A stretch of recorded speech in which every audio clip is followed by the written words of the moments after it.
All right, we are live. Welcome. My name is Lorenz, and this is our Creator Conversation series. Today I'm with Claire Molinard, and welcome, Claire. Well, thank you, Lawrence.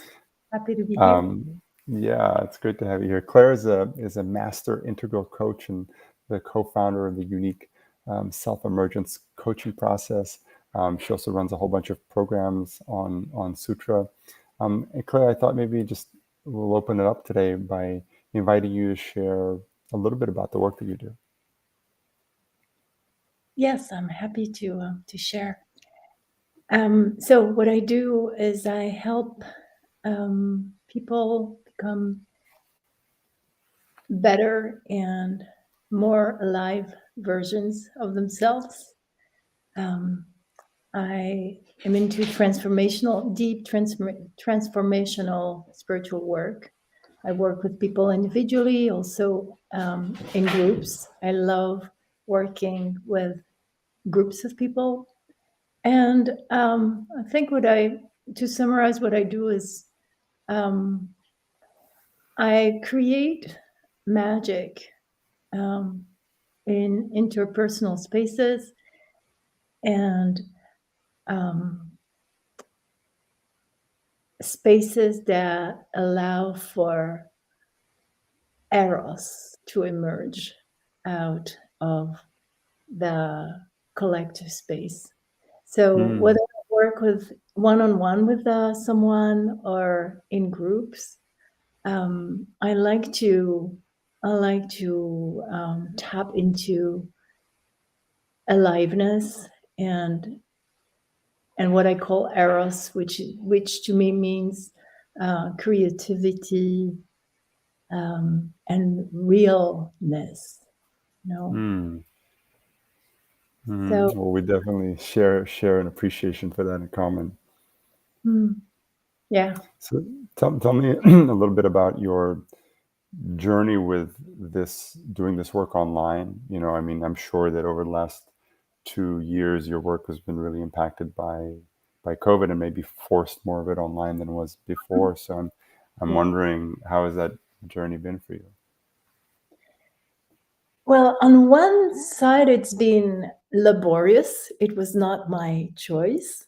On the other, it's opened a lot of possibilities, including, I mean, this whole last 3 years have coincided in a big change in my life. I moved from big city Paris, and where I was doing a lot of things live, to Corsica, which is a small island in the Mediterranean Sea, and I live in the countryside, so I don't really have a community around me.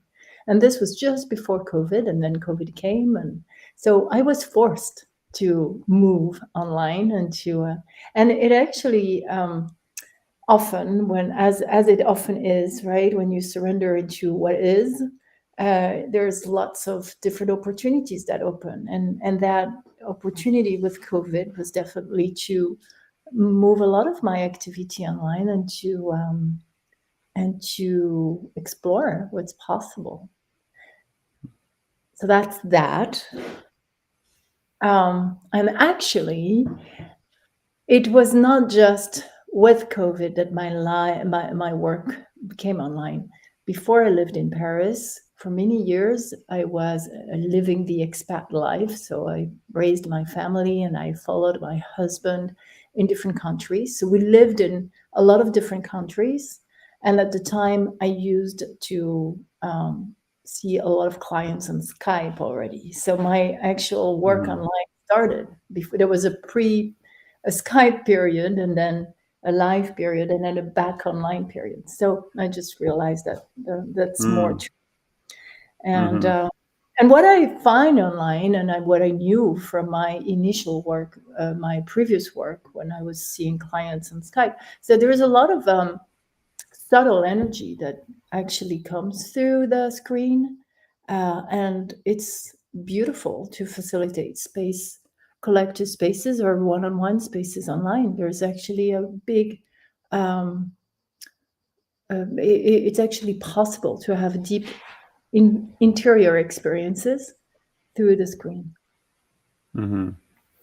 Yeah, I love what you're talking about, like the subtle energy. Something that I notice all the time. That it's obviously it's different than in person, but there's a definite energetic stream and embodied experience that you can have of other people, of a virtual space. So tell me a little more about that and how that's played out in your work. I mean, you're very specifically focused on kind of creating transformation for a person, like helping people discover something for themselves. So maybe tell me a little more about kind of the specific focus of your work, and then the delivery of it, like what you mean by this like subtle aspect of being with people online. Yeah. So I would say that spirituality, and that's a big word, right?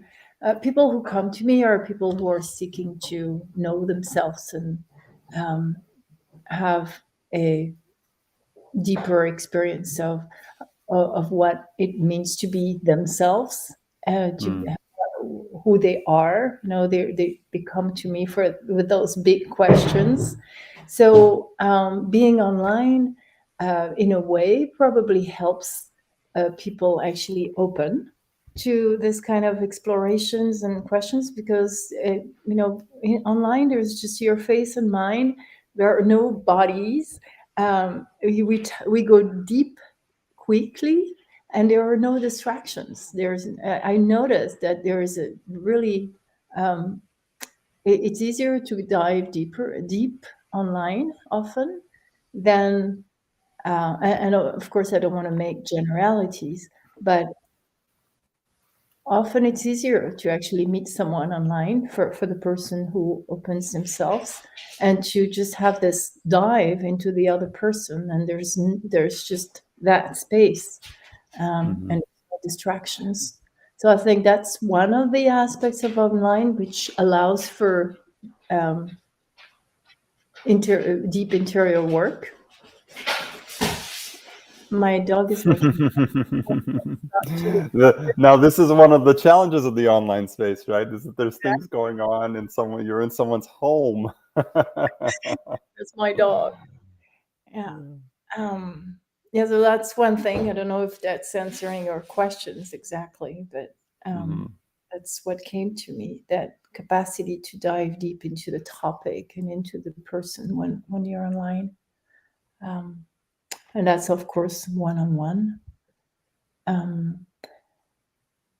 And so and in groups there's also so many possibilities online where you can be in a I play with I ask people to look at each other's on the screen, and Mhm. that itself can be so powerful. um, which, I mean, it's doable in person, but I don't miss anything online when I facilitate Mhm. something like that. So just to say that the subtle space can be very powerful online, just as powerful as it can be in person. And what have you learned about, obviously, you're a highly trained practitioner.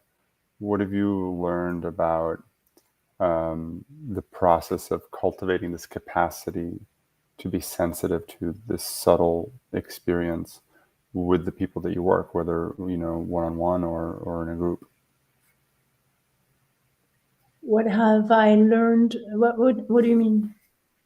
Well, you were talking about being receptive to this subtle aspect of being together, and I think that for some people this might be a new thing, to discover that subtle aspect. So I'm wondering if this is something that you kind of work with in terms of, like, you have people who are coming into a group with you. How do you create an awareness of this subtle space, within the group? Yeah, yeah. By speaking to it, Hmm. by inquiring about it, by making people aware of what's actually going on, by putting words to it, and also asking for words. So exploring that space together is very rich. Often people, by exploring and putting words and hearing people share about it, they can resonate, and that becomes more real. And often people come for that. They don't know they need it, and they're longing for it. And actually, when we actually make it present by speaking of it and talking to it, it becomes palpable, and it actually creates interior experiences that are pleasurable or that are real, not necessarily pleasurable, but that are real. Speaking to what is felt is very valuable for people. Mm-hmm. So just presencing what is in the space, and inviting people to presence it with me, of course. Why do you think that, you said people come for it, they don't necessarily know that that's what they want, but say a little more about that. Why do you think it's so fulfilling? What is it about this experience that's so enriching? There's connection, and people long for connection, where we are human beings. We want to feel each other, and we want to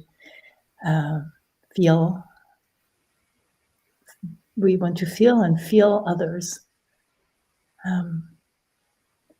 And so it's valuable for that, I think, because of for that connection, and realizing that this is actually a core need of being human. And especially when we're online and we're away from, and there's no touch, there's no contact. Sometimes people are lonely. I meet a lot of lonely people online also. So this gift of feeling, of true connection, of recognizing each other through that space is very valuable, very precious. I know. What are some of the biggest things that you've learned of being able to create a space that offers this kind of connection, recognition, like subtle awareness? Like, what have you learned over the last 2 years? If you could go back and, consult yourself 2 years ago, are there any particular things that you would share?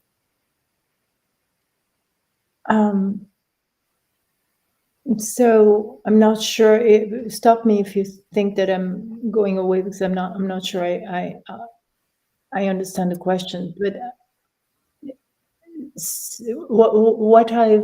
what I've learned over the years is that when facilitating spaces, collective spaces, groups, it's also good to make sure that there are smaller groups, and so that people meet in smaller groups and not only in the big group. So to kind of create different connections within the group. So there is a sort of a design that seems to work better than others. So when I have a group of 15 people that I see once a month, I make sure that out of these 15 people, there are smaller groups that meet once a month online, or Like that they're without you, or on your without me, and that there are some ways in which I stay in connection, or there are some things that they are some field works and things. So creating different levels of commitment and engagement, so that this actually is a living organism, and it doesn't just rely on a meeting once a month or something. There are ways in which a program that works online has different components in the design. Is that answering your question at all? Yeah, and maybe we can just get a little more detailed about what that looks like. So I know you run your I think it's a 9-month women's program, and maybe you do some of these things in that program. Like how are you kind of creating a space of this connection and intimacy and kind of subtle awareness in that kind of program? So in this program in particular, we meet twice a month. So the whole group meets twice a month, and there are actually in this program in particular, there are no invitation to meet in smaller groups because we already meet twice a month, and that's a lot. But there are a discussion thread, there are prompts that they are invited to fill in, and to that allows for connection in between the calls. There's also a learning space where I post different materials over each every other week, so that creates an ongoing interaction. So that's this particular program. But in other programs that I run, I do have this invitation. I invite people to find each other, and I give them practices to practice together. People love to practice together. They love to share about their practices and what they're learning. I've noticed that practices are easier to actually engage in if you're going to have someone to share it with and talk about it, but rather than doing it on your own. So there's just different ways of engaging people online that doesn't just rely on having a group experience. What's an example of a practice that you might give people to do on their own in a group? So very easy practice. One of the basic ones, to feel the space in between us, and we can do it now. We just, we meet, we commit to meeting a certain time, and we can bow to each other or just like say hi, and for a few breaths, we just breathe and look in each other's eyes and tap into what I call the we space, which is a unique, intimate space between Lawrence and Claire that doesn't exist anywhere else in the world. It's just between you and me. It's your essence meeting my essence, and it has a unique taste, a unique flavor.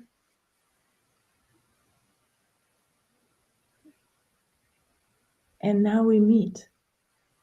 We can acknowledge that space. So that would be an example of a practice that I invite people, and I would tell them, meet 5 of you, just find five people and just meet for 10 minutes, but have a taste of that unique space. And then you can do it with everyone that you meet during the day, and your day just becomes more interesting and more alive. I love what you're suggesting about meeting for 10 minutes as well. It doesn't have to be like a 60-minute or 90-minute thing. What have been some of the things that you've encountered as far as like participation and engagement? Really, you're running a program with a group of people, particularly online, where it's maybe a little bit different than in person. Has anything emerged for you around, how you're creating that container or approaches you use to really invite commitment into the process with you? Yeah. Well, I'm still trying to crack the code of marketing. I have to say that I'm like the worst person to engage new people, and so my reach is not so big because people come to me because they know me, because I have a community, and so I always have I managed to have 12, 15 people in my programs. I don't have a big reach, and I don't have any good I don't have a good advice to give for how to bring people to your programs, because I'm still in the process of trying to figure that out for myself. Yeah. But then when they're in your program, what advice do you have for really getting the participation from those people?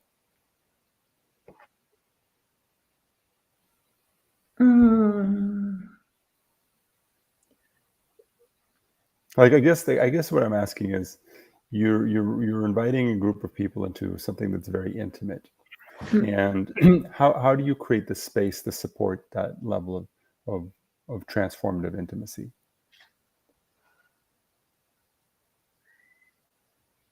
By doing all the things that I just talked about, Mm, by creating content that actually takes people there. I mm-hmm, also invite a lot of self-reflection that they're sharing, so they're actually getting to know each other by sharing about their journey, and using prompts. And so on Sutra, for example, I use that feature, the journeys, which mm, it's a learning curve for me to learn this, but that's mm, a feature that I very much like, because it allows for going deep with that into someone's process, or it allows for deep inquiry. These journeys can be private. They can be usually I keep them private to the person, but I ask them after the journey to share on the discussion thread for whatever came out for them, so that it creates some intimacy between people and mm, some depth. mm-hmm. And just so it's clear for people maybe who aren't sure what journeys are, a journey is a specific feature on Sutra that lets you create an automatic conversation, basically like an automated conversation where there's a prompt and then the person has a chance to respond, and then there's the next prompt. And really, the inspiration for it was this idea that you have a learning experience where part of the content is from the teacher, but then a big part of the content is from the participant. And really, how do you create an experience that integrates both the prompting from the teacher and the response from the Mm, participant? yeah, and that's a great feature on Sutra. Thank you. um, and I know you recently, you also did an online festival, and I'm curious, what was your experience? And this is an online festival that used to run in person that you took online. So what were some of the differences between the in-person and the online version, and what did you learn? Yeah, well, obviously the biggest difference was the fact that we were not in person. Um, Mm, I've learned so much creating that online festival the first year. So that was in 2020. We had to go online because of COVID. So we so 2020 we went online, and 2021 we went hybrid. So that was also an experience by itself, and both times were. So the first time when everything was online, what did I learn? I learned that it's possible to actually uh, co- convey the energy. When the festival is this particular festival is something that we had ran for 7 times when we went online in 2020. So we had a particular uh, culture of the festival. We had mm, musicians, we had live music, for example. So what we did in order to create a continuity is we had our musicians, our live musicians, actually be together in the same place, and they would join on Zoom at certain times in between teachings. We had to orchestrate all kinds of things from different pods, across Holland and the States and here in France, and so that some familiar aspects of the festival would actually happen, but online for people. mm, had the musicians, we had different facilitators giving workshops. And so we created a beautiful experience online that would last about a day. Every day we had morning activities, teaching sessions, workshops, music, and something that we call evolutionary satsang, which is a form that we kept. So every day we created the sessions of the festival dispatched in different Zoom sessions with some weaving on the Sutra platform, discussion threads, evolutionary families, where we would put 5 people per family so that they would meet once a day in this space to have to speak about what they're learning and to share, so they wouldn't feel alone. So there was all kinds of different aspects of the festival that we were able to weave back into the Sutra space as an online experience. Mm. And what was your overall assessment like of the experience, running it online versus in person? Like, were you satisfied with the online version? Was it, kind of better, worse, just different? Like, what was your reflection on that? Different, certainly. The first year was, quote, easy because it was all online, so it was all Zoom, and that was doable.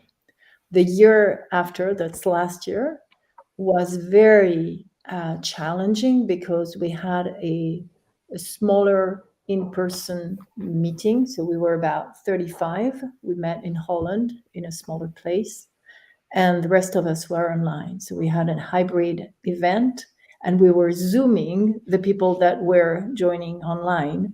So a lot of learning around sound.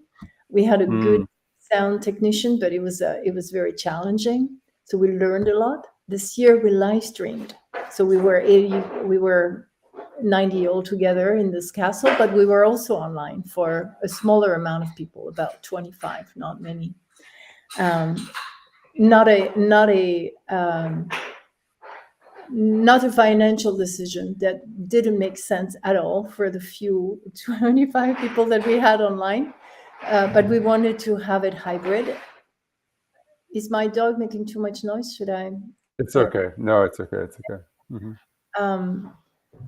So all this to say that, again, this year was another type of challenge. We live streamed the place, so it was beautifully made, but we were also Zooming for the workshop. So there's just a lot of different components, and it's not simple, but it's doable. And as everything, experience is the key. If I did that another 5 times, I would probably rule out a lot of things that didn't work this time again. So yeah, I mean, I think that's at the heart of doing this kind of work online is just understanding that everything is a learning experience, a prototype that you're iterating on. Totally. If you want to do it perfectly, then it's not. There's no such thing. So maybe just as we kind of wrap up here, I know you're basically like a one-person business, and you're involved in a whole bunch of different things. And I'm just curious a little bit about your experience of running an online business and how you manage yourself. How you manage your your energy, your self-care. Like how do you find a balance between doing this work online, doing like what you said, like you're maybe not the best marketer or doing the outreach or whatever, and then managing all these different projects? I have the great fortune of living in a beautiful resourcing place. I'm in the middle of nature. I walk outside every day. I love nature, and it's very generative for me. It's very resourcing. So I have that fortune. That really makes it easier. And I love actually, being online and meeting all those amazing people and having real deep connections with people I wouldn't be able to meet otherwise. And so the balance is to have my feet on the ground and to walk bare feet and to have I walk my dog, and I'm grounded in terms of, I have a family, I have daughters, I have a husband, so it grounds me. There are a lot of things that remind me that I'm just a human being, and there's I have my garden, I grow my vegetables, so all this allows me to feel grounded. And it's true that being online is very challenging energetically. The screen is not always. I can be fried from the screen, and I've learned over the years to manage my energy. Yeah. Mm. Claire, thank you so much for making time, for sharing some of your energy here on the call with us. I really appreciate having an opportunity to learn from you and to just hear how you approach this work online. Thank you. It was a delight. It's always a pleasure to talk to you, Lawrence. Much love.